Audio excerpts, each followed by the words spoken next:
Assalamualaikum warahmatullahi wabarakatuh. Alhamdulillahi haqqa hamdina nahmaduhu wa nasta'inuhu wa nastaghfiruh wa na'udzu billahi min syururi anfusina wa min sayyiati a'malina. May yahdihillahu fala mudilla lahu wa may yudlilhu fala hadiyalah. Asyhadu an la ilaha illallah wa asyhadu anna Muhammadan abduhu wa rasuluh.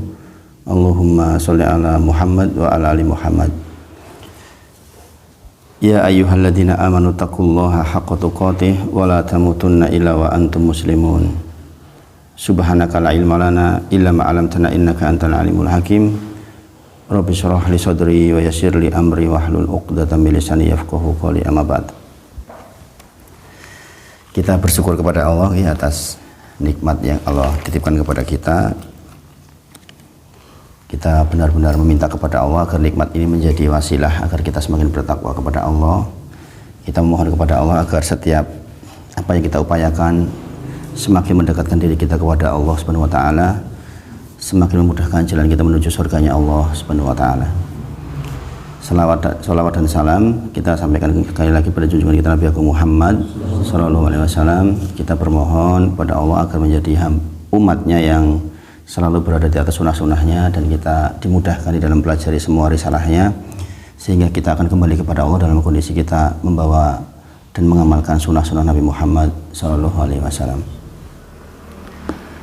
Kita pagi ini insya Allah membahas bagian yang sangat penting dari agama kita, insya Allah, dari 7.275 hadis sahih di Sahih Bukhari, ya, dikumpulkan dari 600.000 hadis yang beliau hafal. Bayangin, menghafal 600.000 hadis gimana itu.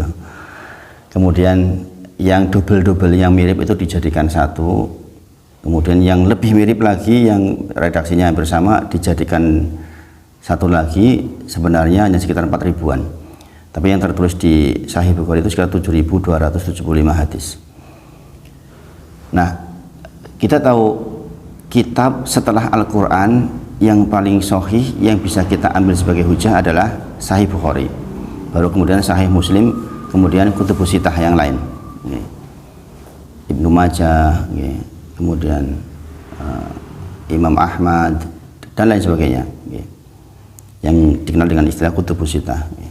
Nah, maka kalau kita mau merujuk ajaran kita agama Islam itu setelah Al-Quran adalah hadis Bukhari ini. Nah, semestinya kita mempunyai waktu di samping menghafal, mempelajari, mentadaburi Al-Quran setiap hari. Saya katakan setiap hari.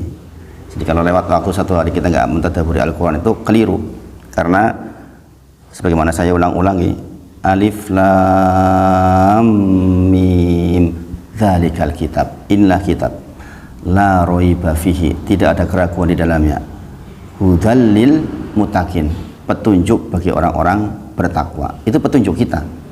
Padahal derajat manusia di sisi Allah itu bukan dari kekayaannya, dari apapun itu yang meliputi dirinya, tapi dari ketakwaannya.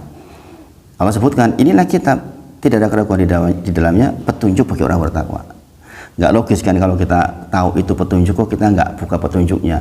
Ibarat kita mau ke Gunung Kidul dikasih peta, kita nggak pernah baca petanya, bisa jadi kita ke Magelang malahan, ya kan?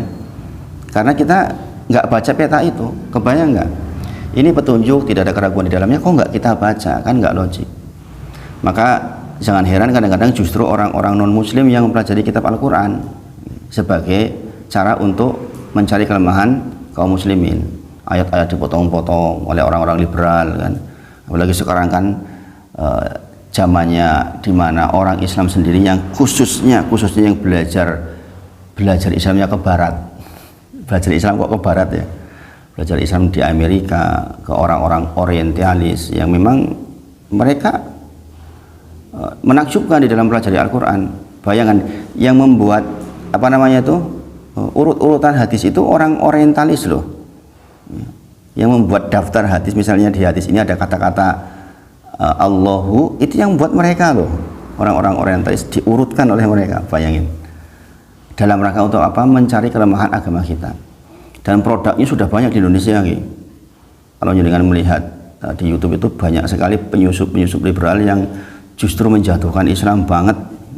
Maka kita yang ngaji seperti ini menguatkan dan mengokohkan akidah kita supaya setidaknya di keturunan dan anak-anak kita itu benar akidahnya. Karena kalau tidak repot banget. Kemudian pagi ini yang kita bahas itu satu di antara 7.275 hadis itu. Kaum muslim itu sebenarnya setidaknya dari 7.275 itu ada 42 yang wajib kita ketahui, yang jangan pegang kitabnya itu. Saya belum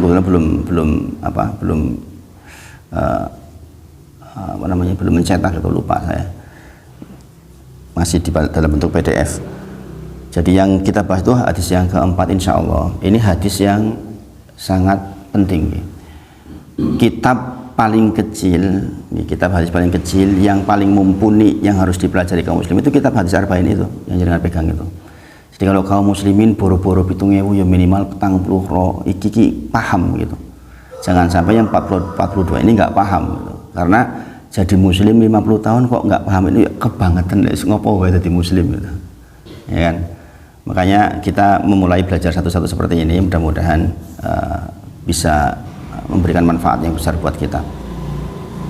Dan ada dalil tentang keutamaan seseorang yang mempelajari atau menghafal 42 hadis atau 40 hadis dalam bahasa hadisnya arba'in. Barang siapa yang menghafal 40 hadis dan berusaha mengamalkannya, maka dia akan dibangkitkan dengan para fuqaha. Dibangkitkan nanti dengan para fuqaha ahli fikih. Dibangkitkan bareng Imam Syafi'i, dibangkitkan bareng Imam Malik. Masya Allah, Masya Allah. Ada banyak keutamaan seseorang yang menghafal 40 hadis. Dan di situ disebutkan 42 hadis. Bismillah.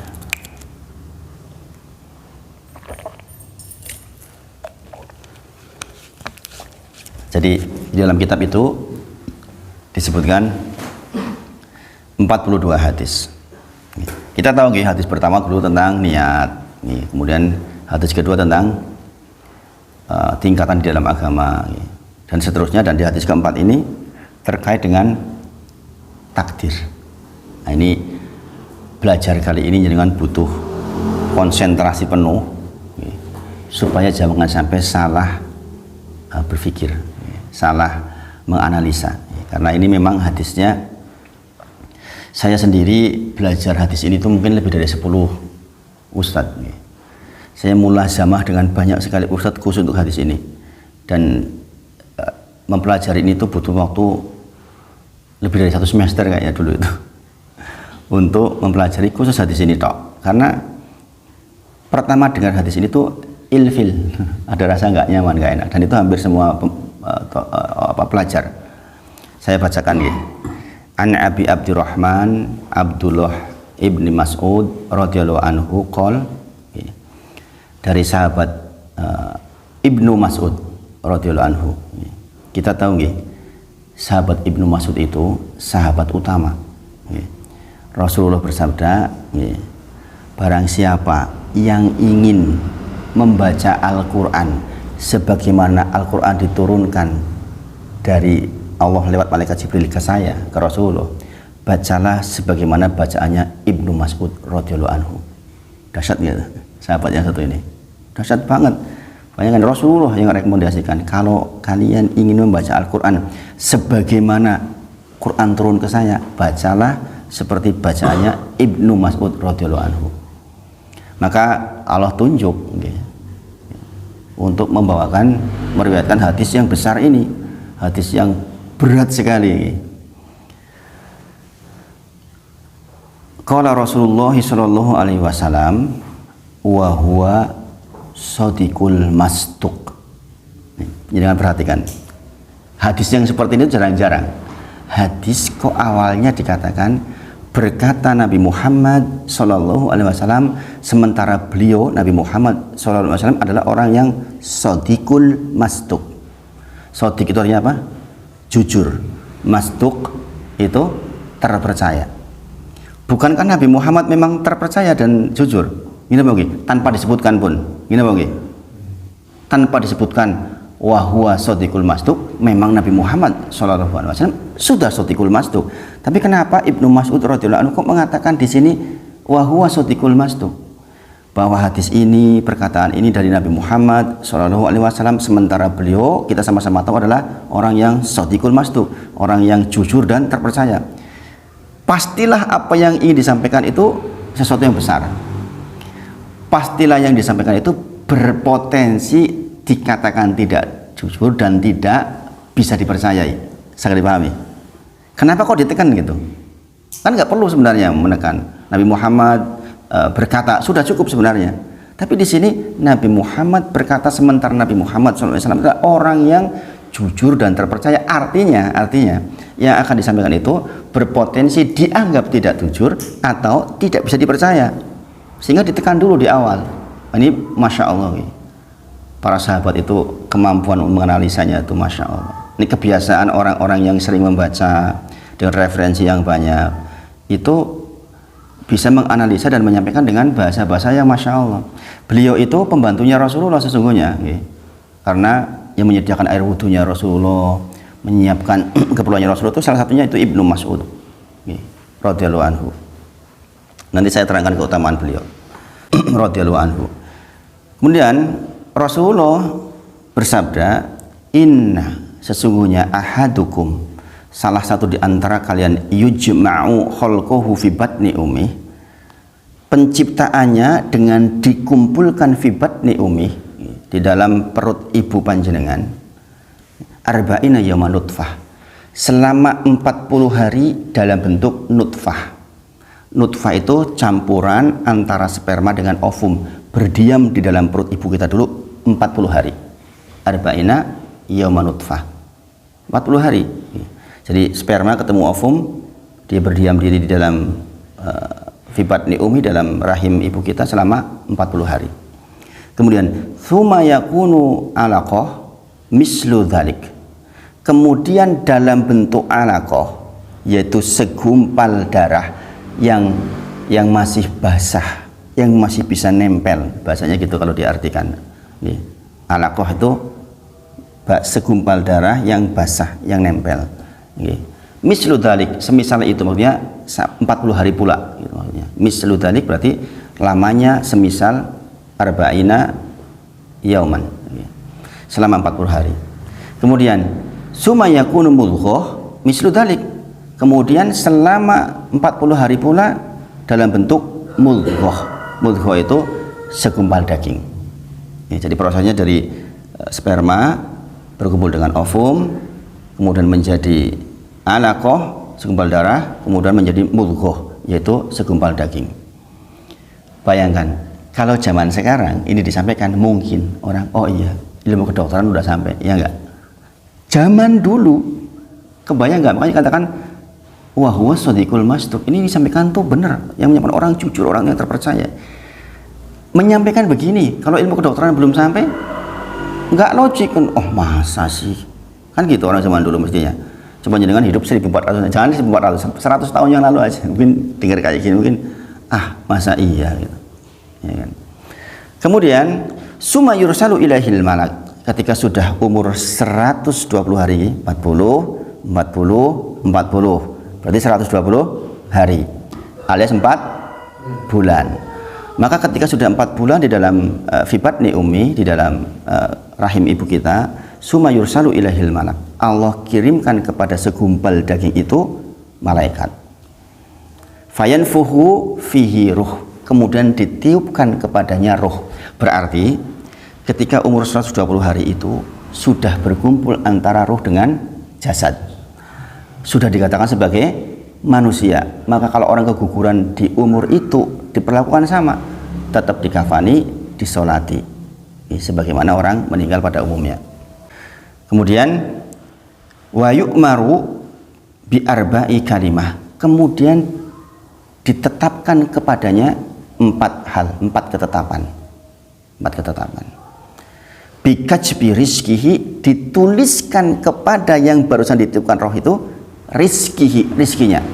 Mau dapat berapa, rumahnya berapa, anaknya berapa, kesehatannya bagaimana, rumahnya di mana, kemudian pekerjaannya apa, semuanya sudah ditulis. Bikajbi rizkihi. Kemudian wa ajalihi,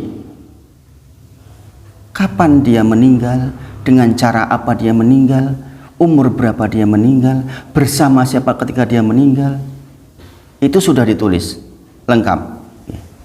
Kemudian wa amalihi, bahkan amalnya sudah ditulis. Masya Allah, jenengan duduk seperti ini tuh ditulis di dalam buku, di dalam kitab yang ditulis oleh malaikat atas perintah Allah, bahwa Mas Denny, Pak Supri akan duduk di majelis bareng Pak Wahid di tanggal sekian hari ini, sudah ditulis semuanya.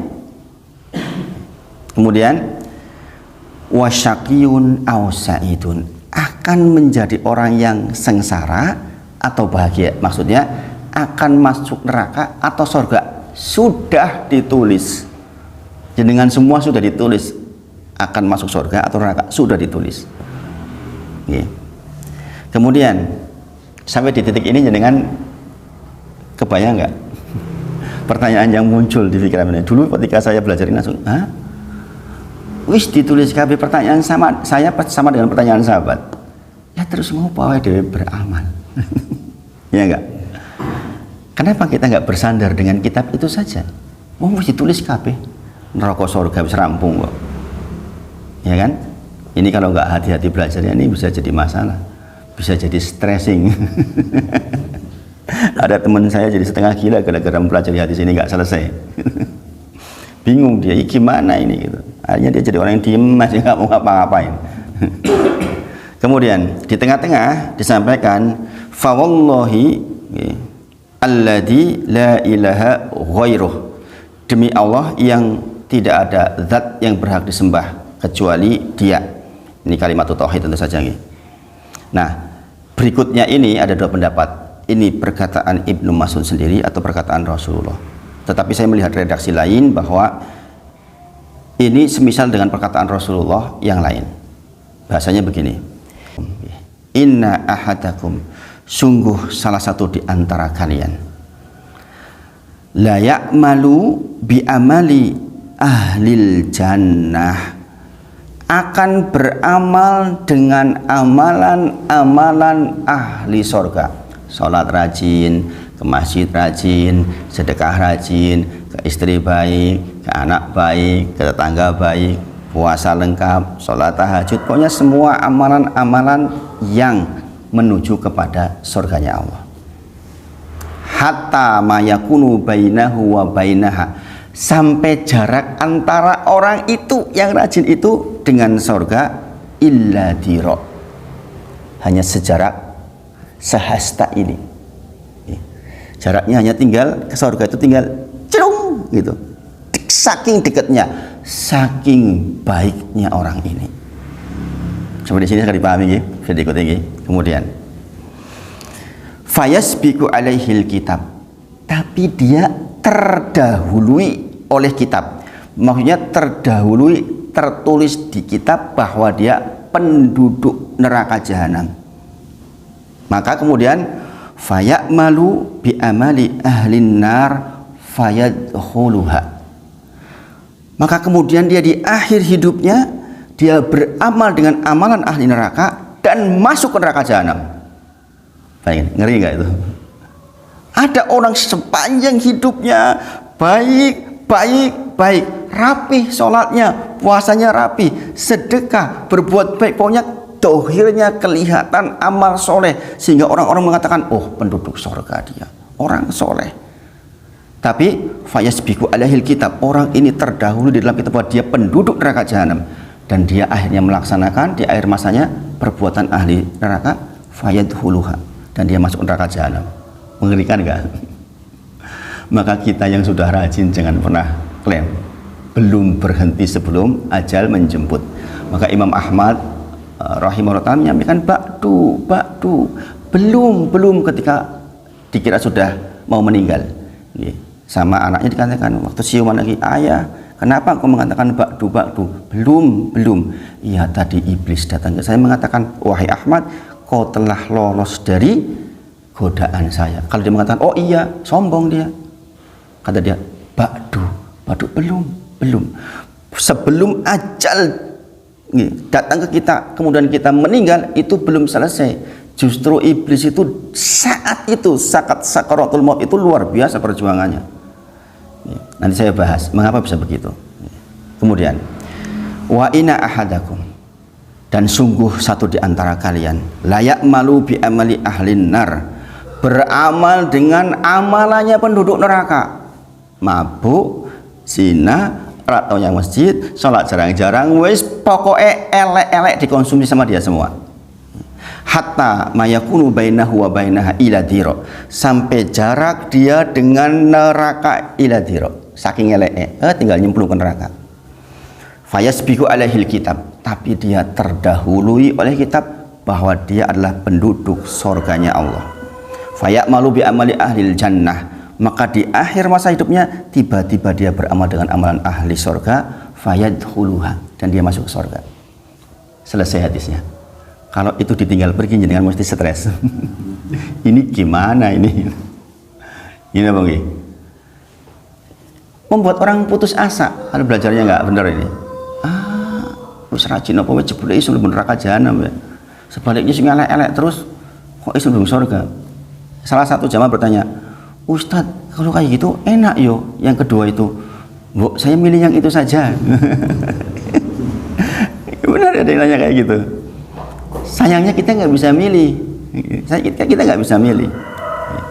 Maka tolong perhatikan betul. Saya katakan ini tuh saya sampaikan pada panjenengan hasil dari memeras dari banyak sekali kajian, banyak sekali saya mulai sama dengan para asatid, karena saya tidak ketemu di keterangan-keterangan awal iki opo tuh maksudnya piye itu saya nggak paham gitu. Padahal ada kesimpulan yang sangat sederhana dari hadis ini. Coba jangan perhatikan akhir hadis. Saya kasih kesimpulannya dulu biar mudah jenengan oleh mikir, biar nggak kayak saya dulu bulak-bulak.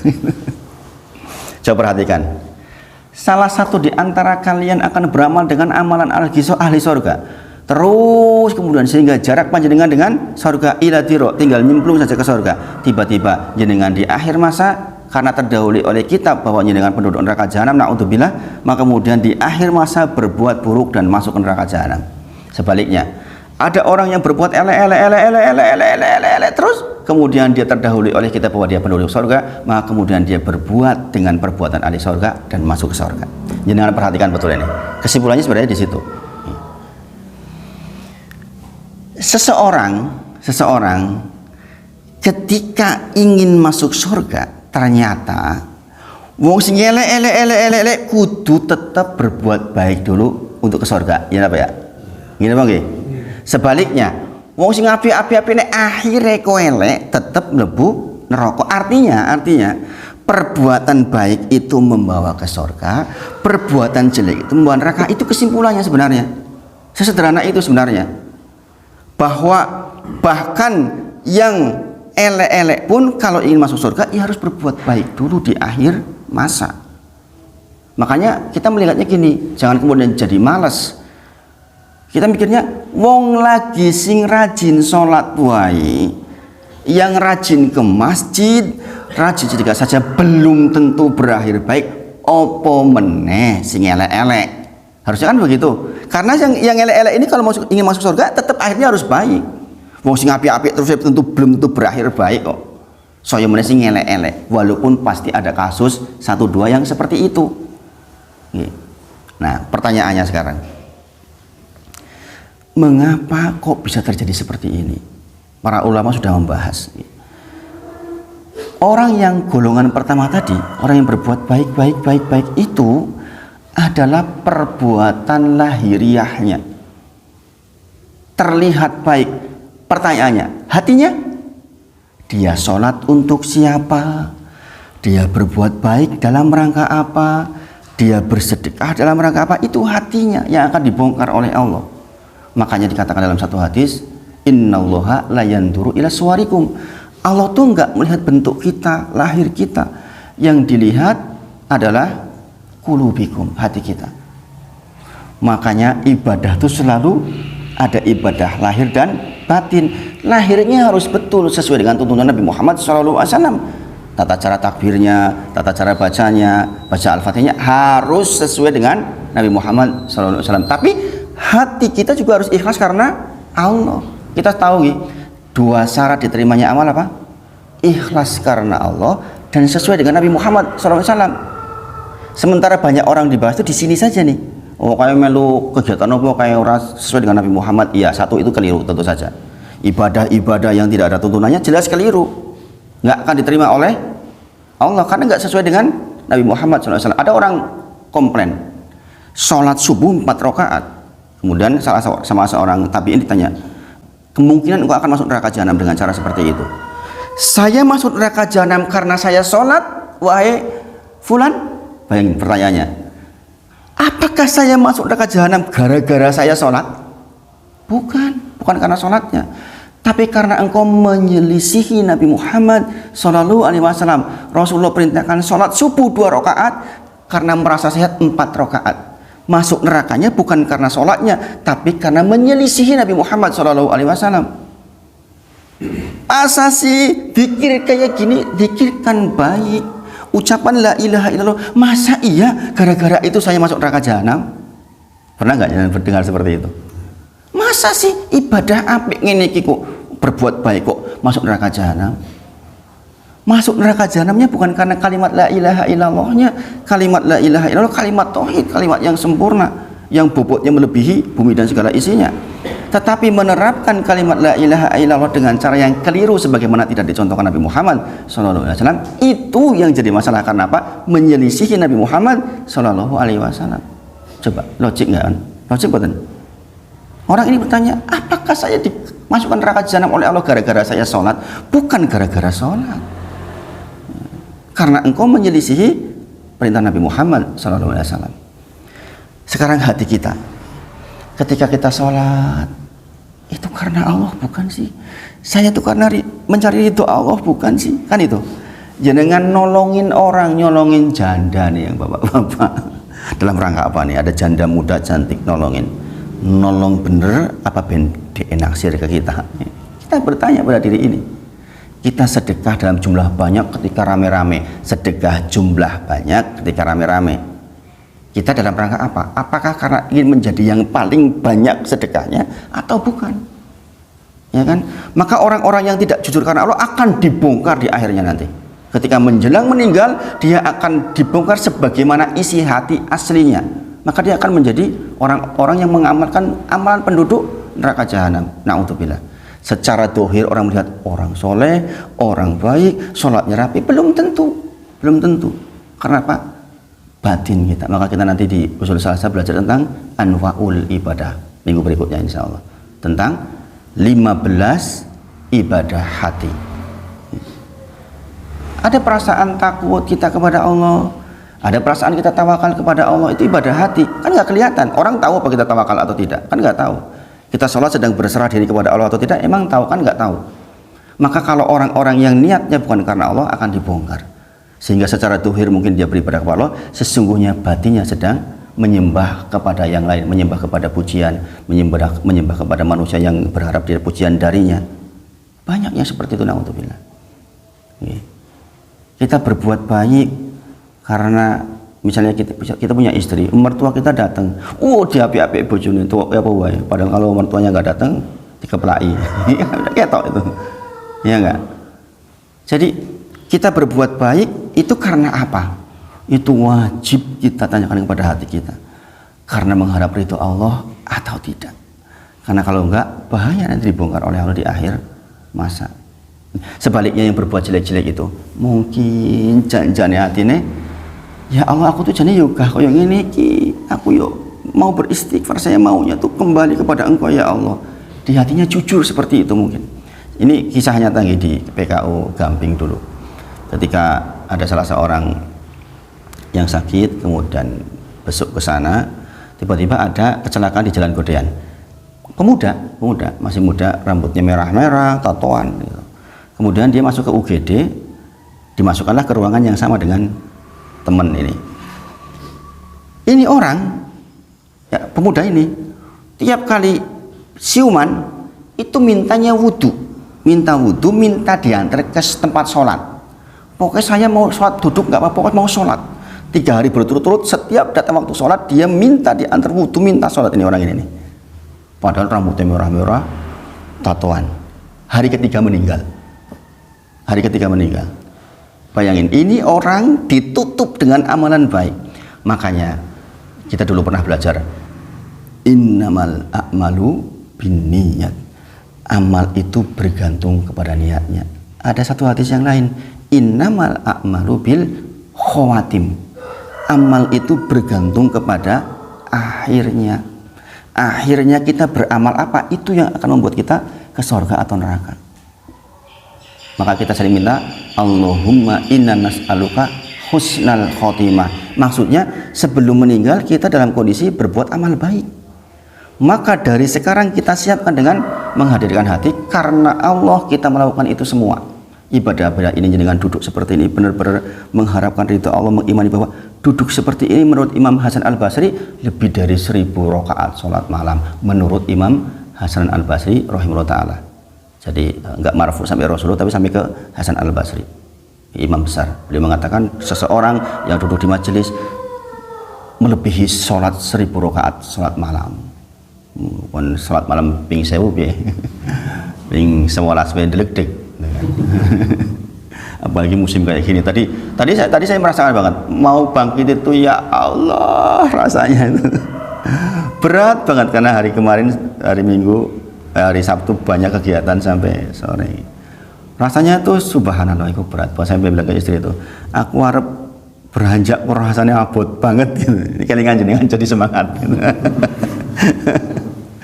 Masya Allah gitu. Jadi kita harus jujur karena Allah. Jujur karena Allah. Ini bagian penting, ini tazkiyah nufus, Bapak-bapak sedaya, Bapak Ibu sedaya. Ini persoalan ibadah hati kita. Tapi bukan tasawuf juga, tasawuf kadang-kadang berlebihan, sehingga kadang-kadang mewalikan orang-orang yang tidak pada tempatnya. Orang-orang majdub misalnya, orang-orang ya kenyataannya dohirnya rokok, nggak pakai baju, kenapa harus diwalikan? Alangkah malunya Islam kalau walinya begitu gitu, kadang-kadang saya mikir. Alangkah malunya agama ini kalau yang jadi wali saja begitu gitu. Ya kita akhirnya seperti orang gila kan, nyemproti mobil, nyemproti rumah, wali subhanallah, masuk ke ruangan masjid rokok, wali yang seperti itu katanya. Padahal saya melihat 4 khulafaur rasyidin yang tentu saja lebih wali daripada wali zaman sekarang, ya enggak? Abu Bakar, Umar, Utsman, Ali lebih wali nggak dibanding wali sekarang? Lebih wali nggak, bro? Lebih, kalau ada wali ya itulah sehebat-hebatnya wali, ya kan? Setelah Rasulullah maksudnya. Kayaknya nggak pernah kita terdengar Abu Bakar nggak pakai baju ke masjid itu. Pernah dengar Umar, nggak pakai baju ke masjid, kemudian rokok, kemudian nyoret rumah, kan nggak pernah toh. Tapi kenapa zaman sekarang kok menjadi wali dengan cara seperti itu? Bahkan diiyakan oleh orang-orang yang bergelar doktor. Itu jangan lihat di YouTube di Indonesia, wali kutub itu siapa saja itu, dengan alasan katanya ya wali seperti itu nggak diambil ilmunya, hanya diyakini saja. Itu nggak tahu lah, itu urusan mereka, pertanggungjawabannya di sisi Allah. Maka sekali lagi, dengan melihat hadis ini jangan jadi lemah maksudnya, tapi jadi semangat, karena ternyata orang yang elek wenek pengen mlebu surga tetap akhirnya harus baik dulu, pahami? Nah sekarang berarti kita itu harus ada di atas kebaikan terus sampai datang ajal, gitu bagi. Lah kesimpulannya begitu, gitu. Wong sing apik-apik wenek elek akhirnya neraka, ya kan? Sebaliknya yang elek-elek mau masuk surga harus baik. Berarti kesimpulan akhirnya adalah kita minta mati dalam kondisi kita sedang beramal soleh, berarti beramal soleh terus. Ketika mendengar ini, sahabat bertanya, ya Rasulullah, kenapa kita nggak bersandar dengan kitab saja? Wong wis rampung. Kenapa kita nggak bersandar kepada kitab yang sudah tertulis itu? Wong ya sudah rampung. Kenapa saya harus beramal ya Rasulullah? Mengapa saya harus beramal? Wong sudah jelas seperti itu. Itu sahabat bertanya pada Rasulullah. Maka Rasulullah menjawab, beramalah. Jangan perhatikan ini. Jangan perhatikan ini, dijadikan ilmu, digaris tebali. Kata Rasulullah, beramalah karena sesungguhnya kalian akan dimudahkan oleh Allah menuju takwa. takdir panjenengan. Nih, jangan pegang ini. Kalau jenengan takdirnya surga, jenengan itu akan dimudahkan oleh Allah untuk beramal soleh sampai akhir. Paham maksud saya? Sebaliknya, kalau memang jenengan takdirnya neraka, maka jenengan akan dimudahkan oleh Allah perbuatan-perbuatan ahli neraka sampai akhir dan nyemplung neraka. Saya kasih paham pada panjenengan, pemahaman. Ini namanya di dalam bahasa syariat. Ini jarang-jarang gitu. Saya bilang ini ilmu mahal ini, saya bilang. Beneran ini ilmu mahal ini. Karena ini butuh hal. Persoalan takribul faham yang akan saya jelaskan ini adalah agar jenengan sangat paham dengan hadis ini. Jenengan perhatikan betul ini. Karena ini bekal buat jenengan semua, termasuk buat saya. Kalau ada seorang perancang apapun, saya tugasnya dulu adalah PPK namanya, dari teknik kimia itu, perancangan pabrik kimia. Itu tugas akhirnya. Saya merancang dari raw material tahu nggih, bahan dasar, dibuat diproses di dalam pabrik, kemudian jadi produk. Setelah jadi produk, saya juga ditugasi untuk menganalisa pasarnya. Lah produk digawe ini orang di pasarnya terus ngopo, kan gitu. Maka saya harus menganalisa pasarnya, termasuk nanti sampai ujung terakhirnya itu akan di mana ini muaranya. Maka perancang yang baik adalah melakukan hal dari awal sampai akhir, termasuk hal-hal yang mungkin terjadi di tengah-tengah, ya enggak? Ini perancang yang baik. Perancang isi ngelek, gawe pabrik tok orang urusan, gawe produk apa embuh, digawe wae. Baru kuwi diguai, masalah. Demikian juga orang merancang kereta api. Merancang kereta api. Seorang perancang kereta api yang baik, maka dia akan membuat dan menghitung kereta sebaik mungkin, sebagus mungkin, seahsan mungkin. Kemudian dia akan buat relnya, ya enggak? Enggak kereta rel terus kepiye? Ini apa? Dia akan buat relnya dan dia akan bikin stasiun-stasiun antara. Ini apa? Sampai akhirnya ada stasiun akhirnya. Dia akan berhenti di mana? Paham sampai di sini? Itu perancang yang baik. Mosong rancang gaya kereta tok, orang gaya rel atau rel tok, atau nggak ada stasiunnya, atau nggak ada akhirnya. Kon melaku keretanya. Mungkin nggak itu? Yang benar perancang adalah awal sampai akhir. Demikian Allah menciptakan manusia. Karena Allah itu Al-Khaliq, Dia Maha Pencipta yang maha sempurna ciptaannya. Dia menciptakan makhluknya dari awal sampai akhir. Dia nanti berhenti di mana? Di sorga atau di neraka. Maka ketika Allah merancang Mas Jono, Allah sudah tahu, oh Mas Jono itu awalnya di sini, lahirnya di sini, amalnya begini, kejadiannya begini, berhenti di stasiun ini, oh ini nikah, ini punya anak, ini juga lahir anak, nanti akan berakhir dengan sorga atau neraka, naudzubillah. Allah sudah tahu, karena Allah memang perancang yang sangat baik. Kebayang nggak kalau kita punya Allah tuh nggak tahu kita mau kemana. Ya. 50.000 tahun sebelum cipta langit dan bumi sudah ditulis, Mas Jono, Mas Nono akan di sini, Pak Supri akan di sini. Itu sudah ditulis sama Allah. Maka setiap orang disuruh beramal karena orang itu akan dimudahkan mengikuti relnya itu. Kalau relnya adalah sorga, maka dia dimudahkan untuk beramal soleh, berbuat baik, baik sama istri, baik sama tetangga, baik sama anak, punya harta juga sebagian disedekahkan, terus gitu sampai akhirnya dan dia masuk sorga. Ketika dia keluar rel, memang jatahnya orang ini ke surga. Ketika dia keluar rel, wong biasa ngaji terusan malas-malasan nongkrong, wong biasa sholat terus macet sholatnya, itu pasti nggak nyaman. Karena sekali lagi, karena orang akan dimudahkan untuk mengikuti rel itu. Begitu keluar rel, jenenge kereta keluar rel gimana? Kereta kan gitu. Dia pengen balik ke relnya lagi, gini apa? Maka Allah akan mudahkan untuk di rel ini. Maka orang-orang yang memang calon penduduk surga, kalau berbuat dosa dia nggak tentrem, pasti nggak nyaman, wong bukan di relnya kok.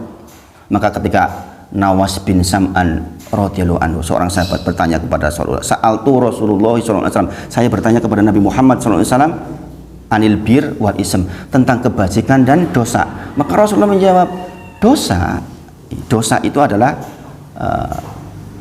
maha kafi sodrik, apa-apa yang membuat hati kita nggak tentrem. Kata Rasulullah, dosa adalah apa-apa yang jikalau kita buat itu kita nggak tentrem. Yakin jenengan kalau berbuat dosa, nonton film elek mesti mboten tentrem atine, mesti mboten tentrem. Jenengan berbuat ngapusi mesti mboten tentrem kalau jenengan masih normal. Ini apa nggih? Maka Rasulullah sampaikan dosa adalah bagi orang yang normal maha kafi sodrik, nopo-nopo yang buat hati kita nggak tentrem. Pokoknya kalau jenengan hatinya nggak tentrem dengan perbuatan itu, hati-hati itu mesti dosa. Kemudian wakarihta ayat tolia alahinas, dan kalau jenengan berbuat itu jenengan ingin orang lain nggak tahu. Kata Rasulullah, dosa adalah nopo-nopo yang membuat jenengan hatinya nggak tentrem, dan kalau jenengan berbuat itu jenengan ingin orang lain nggak tahu, itu dosa. Jenengan maling, misalnya ada orang maling kan ngintip agar jangan orang lain tahu, gini bagi. Asalnya dia malu, orang berbuat zina masa terang-terangan. Naudzubillah. Makanya sebagaimana saya ceritakan di kisahnya Maryam kemarin, orang bisa nggak berzina di tempatnya sendiri di Australia, jauh sendirian, nggak ada yang lihat. Gimana? Karena apa? Dosa memang seperti itu kondisinya. Maka orang-orang yang memang calon penduduk surga, dia akan dimudahkan oleh Allah untuk terus di rel-rel kebaikan sampai akhir. Begitu dia keluar rel, kok udah diwong elek misalnya, dia akan balik lagi ke sini, ditarik lagi. Maka Rasulullah berpesan, bersahabatlah dengan orang soleh. Kenapa? Orang soleh itu di rel ini, orang soleh itu di rel ini, sehingga kita tuh kebawa ke rel ini terus. Kalau kita bersahabat dengan orang yang tidak soleh, ya kita akan kebawa ke sana otomatis. Sebaliknya, orang-orang yang memang ketakdiran neraka jahanam, dia akan dimudahkan oleh Allah menikmati perbuatan-perbuatan yang memang menuju neraka jahanam. Jadi kan melihat ada orang kok seneng banget berzina. Pernah nggak melihat seperti itu? Nah, saya tuh dikonsultasi teman-teman yang untuk bilang, ada seseorang berkonsultasi ke saya, dia berulang kali berzina. Ketika ditanya kenapa berzina, hilaf kok bola-balik, enak katanya. Bayangin, dia dibuat enak, dibuat nyaman berzina. Na'udzubillah, dimudahkan oleh Allah untuk melakukan perbuatan itu. Tentu saja hikmahnya di sisi Allah kita nggak tahu. Orang-orang yang memang mau ke neraka jahanam, kalau berbuat baik tiba-tiba keluar rel, berarti kan wong relis ngelek-elek niku, kok tiba-tiba dia rajin ngaji mboten tentrem. Ngaji ya kelasat, kalau set pengen bali. Ora penak awake. Nggih. Sedekah ora penak gitu. Punya uang banyak nih sedekah ora penak. Sebaliknya ada orang yang sedekah, ya Allah gampang banget, bres. Masya Allah, Masya Allah. Saya kadang kalau melihat orang-orang yang bisa sedekah banyak itu menakjubkan. Orang kok bisa sedekah 100 juta, sedekah 50 juta, bisa. Itulah memang Allah mudahkan buat dia. Allah mudahkan buat dia di rel kebaikan itu sampai akhir masanya. Seperti yang barusan meninggal, yang pewakifnya Maba itu, Masjid Abdurrahman bin Auf, pewakifnya barusan meninggal itu. Dulunya orang rotora jelas ya. Tapi Masya Allah di akhir masanya diwakafkan jadi masjid yang sangat ramai. Dia sholat di situ. Kadang-kadang dia markiri itu, padahal dia pewakifnya loh. Ngatur-ngatur, Masya Allah orang tawaduk gitu aja. Padahal dulunya orang yang temannya Pak Eko, teman baiknya Pak Eko. Barusan meninggal belum lama ini, sekitar 2 minggu yang lalu. Rahimahullah ta'ala, semoga Allah merahmatinya. Jadi sekali lagi, setiap kita memang sudah akan ditetapkan di akhirat, tapi Allah akan mudahkan mengikuti jalan takdir itu. Nah, maka kalau kita dalam kondisi kok males, kok ingkar, gak bertakwa, hati-hati, kita harus nangis. Jangan kita di jalan menuju neraka itu. Kita lagi dimudahkan ke neraka itu, na'udzubillah. Kita harus banyak istighfar. Begitu kok kita malas ibadah, harap ngaji, malas opo-opo ngantuan di dalam ibadah, maca Quran, wegah tadabbur. Jangan kita tuh di rel ini, na'udzubillah. Karena sekali lagi Allah akan mudahkan masing-masing orang sesuai dengan takdir yang sudah ditetapkan. Gak mungkin keliru. Orang yang takdir neraka ya pokoknya wis arep apik sithik balik rene meneh, arep apik sithik balik rene meneh. Karena dia mau untuk neraka jahanam. Sebaliknya orang yang mau ke surga, ketika berbuat elek dia nggak tentrem, hatinya nggak tentrem, bukan relnya, bukan fitrahnya dia, bukan relnya dia akan nggak nyaman, dia ingin balik lagi. Ya Allah istighfar, ya Allah aku ingin rajin sholatku saiki ora rajin sholat piye iki, ya Allah ingin aku rajin tahajudku saiki ora, ya Allah. Begitu perasaannya. Begitu ketinggalan tahajud pisan wae pagi-pagi udah ya Allah aku kok mau pengen tahajud. Itu orang calon penduduk surga? Karena dimudahkan oleh Allah untuk mengikuti rel itu. Bisa dipahami? Mudah-mudahan jenengan paham banget dengan ini. Ini udah semudah-mudahnya keterangan hadis keempat ini. Insya Allah ini sudah semudah-mudahnya keterangan terkait dengan hadis keempat ini. Nah, banyak kisah terkait dengan hadis ini.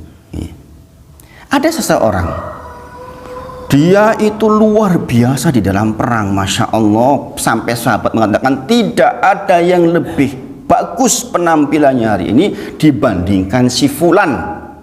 Dia membunuh kaum muslimin banyak dalam perang itu, pemberani luar biasa. Rasulullah menyampaikan dia penduduk neraka jahanam. Sahabat stressing, ini bagaimana mungkin orang yang dilihat sangat baik seperti itu kok Rasulullah menyampaikan penduduk neraka jahanam. Satu di antara sahabat penasaran, diikuti terus ini orang di dalam perang itu, sampai kemudian di tengah-tengah perang dia kena tombak sana sini, dia nggak kuat menahan rasa sakit, kemudian dia memutuskan untuk bunuh diri dan dia tusukkan ke dadanya, set, dia mati dengan bunuh diri. Kenapa bisa terjadi? Bisa jadi orang ini melakukan karena ingin dinilai sebagai pahlawan, karena ingin dinilai sebagai orang hebat. Sebagaimana jenengan tahu, Imam Bukhari itu sampai pingsan ketika meriwayatkan hadis ini tentang 3 orang yang menjadi pemantik pertama neraka jahanam. Orang yang pertama digeret ke neraka jahanam dengan digeret bagian mukanya. Orang nggak digeret jorok, bukan, digeret mukanya itu 3 orang. 3 orang itu adalah seorang yang sangat dermawan. Sedekahnya banyak, tetapi karena dia ingin dikatakan sebagai seorang dermawan, bukan karena Allah. Ada orang yang ahli Quran, dia lakukan itu karena ingin dianggap sebagai qori. Kemudian yang satunya apa? Ahli Quran, ahli sedekah, satunya kok lupa saya ini. Apa? Betul. Seperti tadi itu yang perang tadi itu. Orang yang jihad fisabilillah tapi ingin dikatakan sebagai seorang pemberani. Ini justru menjadi pemantik pertama neraka jahanam. Karena apa? Hatinya bukan untuk Allah. Maka pagi ini jenengan mendapatkan pelajaran yang sangat besar bahwa jenengan sholat, jenengan sedekah, berbuat baik sama istri, berbuat baik dengan, lihat hati kita dalam rangka apa ini, karena Allah atau karena selain Allah. Jenengan punya bayangan nggak kata-kata karena Allah? Jangan paham tuh. Karena Allah paham kan? Tidak mengharapkan pujian orang. Kita benar-benar mengharap ridho Allah. Itu maksudnya. Nanti di Ushul Salasah kita belajar tentang itu, insya Allah. Jadi ini hadis yang agung, diletakkan di nomor 4 di dalam hadis Arba'in. Setiap kaum muslimin harus tahu ini. Nah, sekarang mungkin jenengan berpikir, katanya takdir bisa berubah. Pernah dengar seperti itu? Takdir bisa berubah karena doa. Umur bertambah panjang karena silaturahim. Ya enggak? Lah piye itu udah ditetapkan kayak gitu kok nggak berubah? Kok bisa berubah? Jadi kan berpikir nggak seperti itu? Udah rada jelas nih mau mbulek meneh. Bismillahirrahmanirrahim. Itu dipelajari di dalam Syarah Rinci Rukun Iman. Di dalam Syarah Rinci Rukun Iman itu kitab itu ada 4. Ada di Lauh Mahfuz, kitab yang di sisi Allah, ditulis 50.000 tahun sebelum mencipta langit dan bumi, dan itu tidak berubah, tetap dari awal sampai akhir. Pena telah kering dan sudah diangkat, ketetapan di Lauh Mahfuz. Tetapi ada kitab yang lain, yaitu kitab yang ditulis oleh malaikat atas perintah Allah, yaitu yang disebutkan di dalam hadis tadi, yang disebut oleh saya di hadis tadi itu, yaitu 4 hal. Dia rizkinya berapa, kemudian amalnya bagaimana, matinya kapan, penduduk surga atau neraka, itu sudah ditulis oleh malaikat. Tapi yang di Lauh Mahfuz malaikat nggak tahu. Yang di Lauh Mahfuz itu hanya Allah yang tahu. Malaikat nggak tahu isinya apa. Nabi Muhammad SAW juga nggak tahu. Adapun takdir yang sudah ditulis oleh malaikat itu bisa berubah. Misalnya, oh hari ini malaikat menulis, oh Pak Jono hari ini akan kecelakaan, naudzubillah. Dilalai pagi-pagi, Bismillahirrahmanirrahim, dan seterusnya. Kemudian nggak jadilah celaka karena doanya. Maka kemudian ditulis di catatan itu dirubah. Tapi perubahan itu Mas Jono Bro itu sudah ditulis di Lauh Mahfud, paham? Bahwa Mas Jono nanti sudah ditulis oleh malaikat akan sangat rasido, karena pada waktu itu Mas Jono kemudian melakukan doa, sudah ditulis di Lauh Mahfuz. Perubahan yang terjadi di malaikat itu sudah ditulis di Lauh Mahfuz, paham nggih? Jadi yang di Lauh Mahfuz itu tetap nggak akan berubah sama sekali. Allah tahu kalau di Lauh Mahfuz berubah ya lucu, masa Allah tahu-tahu nggak tahu kalau si A mau neraka atau surga, kan? Ini kan lucu. Ini kesempurnaan Allah. Kemudian ada takdir, tadi namanya takdir umri, namanya kitab takdir umri yang ditulis oleh malaikat itu. Kemudian ada takdir tahunan. Ini takdir tahunan, yaitu ketika malam qadar. Setiap malam qadar Allah mencatatkan lagi takdir dengan 1 tahun. Itu juga bisa berubah. Kemudian ada takdir harian, yaitu ditulis ketika maka jenengan disuruh bangun di sepertiga malam terakhir, karena waktu itulah Allah catatkan takdir harian jenengan. Tapi semua takdir-takdir yang 3 ini sudah ditulis di Lauh Mahfud, yang tahu hanya Allah. Yang tahu hanya Allah. Jadi maksudnya takdir bisa berubah itu takdir yang tertulis di 3 kitab itu. Sementara yang di Lauh Mahfud tidak bisa berubah. Bahwa berubah, perubahannya pun sudah ada di Lauh Mahfud. Jadi mengatakan takdir berubah maksudnya takdir yang di 3 kitab itu. Yang di Lauh Mahfud tetap, termasuk perubahannya bagaimana di Lauh Mahfud sudah ditulis. Maka jangan berhenti beramal. Kalau kita boleh milih, iya karuan milih yang kedua. Kalau boleh milih, ya enggak enak-enakan ngopong-ngopong kok terakhir HP. Kalau boleh milih. Masalahnya kan kita nggak bisa milih, ya enggak. Misalnya Pak Supri penduduk sorga. Pak Supri ngopong-ngopong terserah wae Pak Supri penduduk sorga kok. Nanti akhirnya tetap api penduduk sorga. Masalahnya Pak Supri kan nggak tahu sorga atau neraka. Atau kita tahu misalnya sekarang hari Ahad, Rebo meninggal. Rebo meninggal. Wah, Senin Selasa ora enak-enakan di sini. Dolan-dolan ora karu-karuan. Engko kurang 3 jam aku tak berbuat baik. Tobat. Andai saja seperti itu. Ayo penak, gini Bang.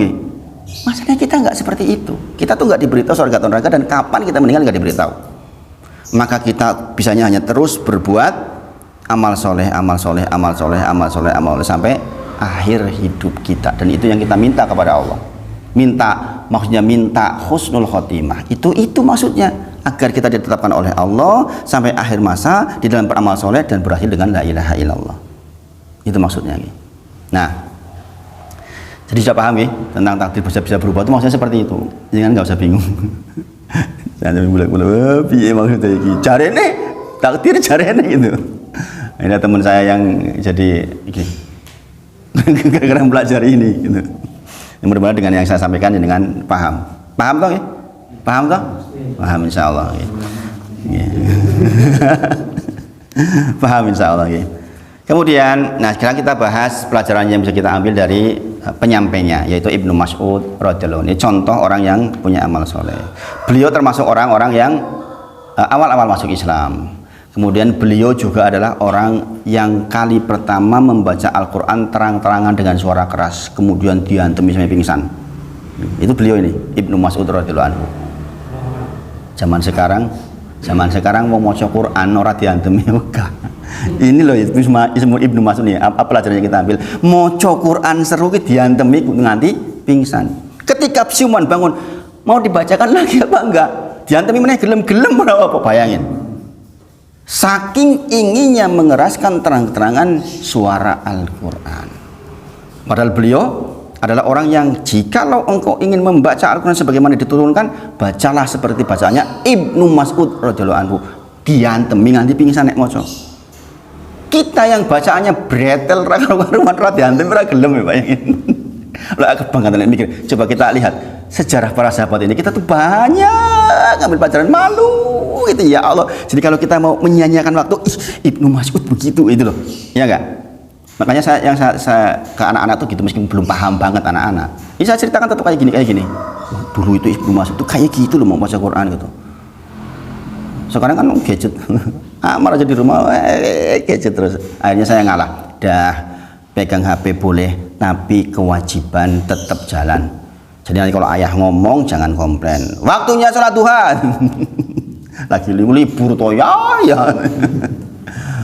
Menjelang adzan duhur, waktunya adzan. Sopo Abdullah Pamar. Jumatan saya ajak suruh imami gitu kan. Ya dalam rangka untuk usaha untuk menjaga. Ya wallahu alam itu urusan Allah ya, tentang masalah nasib dia ke depannya. Yang penting saya sudah berusaha sebaik mungkin. Kemudian itu tadi kalau ingin mengambil Al-Quran ambil dari 4 orang. Yang pertama adalah Ibnu Mas'ud, yang kedua adalah Salim Maula Abu Hudzaifah. Salim Maula Abu Hudzaifah, Salim pembantunya Abu Hudzaifah. Jadi ingat Al-Quran itu tidak harus dibawa oleh para pejabat, orang yang kaya, orang yang tinggi. Ternyata pembantu pun kalau di sisi Allah takdirkan mulia, tetap mulia.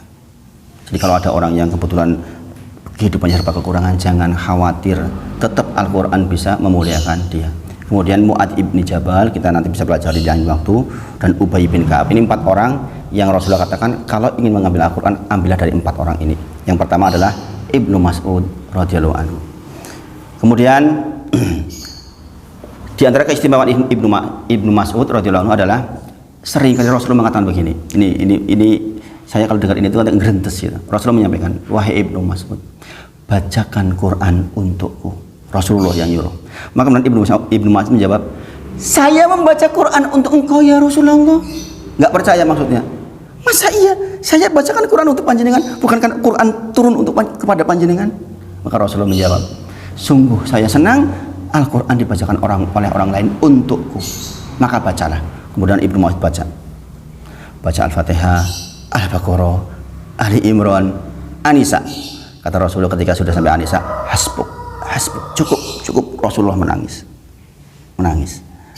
Jadi mau coba Quran tenanan ki hasilnya nangis.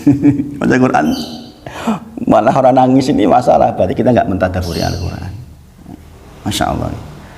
Kemudian beliau adalah pelayan Nabi, beliau yang menyiapkan sandal Nabi, menyiapkan air wudhu Nabi, kebutuhan-kebutuhan Nabi, dan sangat dicintai oleh Nabi Muhammad SAW. Kemudian satu hal yang menjadi pelajaran buat kita juga, beliau itu badannya nggak keker, nggak besar, Ibnu Mas'ud ini. Jadi kalau ada orang yang nge-gym supaya ototnya gede-gede, ya baik-baik saja, tapi itu nggak ukuran.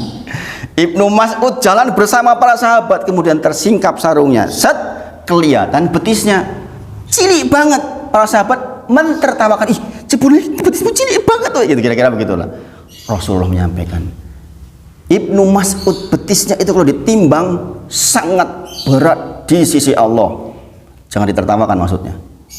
Kadang-kadang orang bentuknya kecil tetapi menakjubkan ketakwaannya.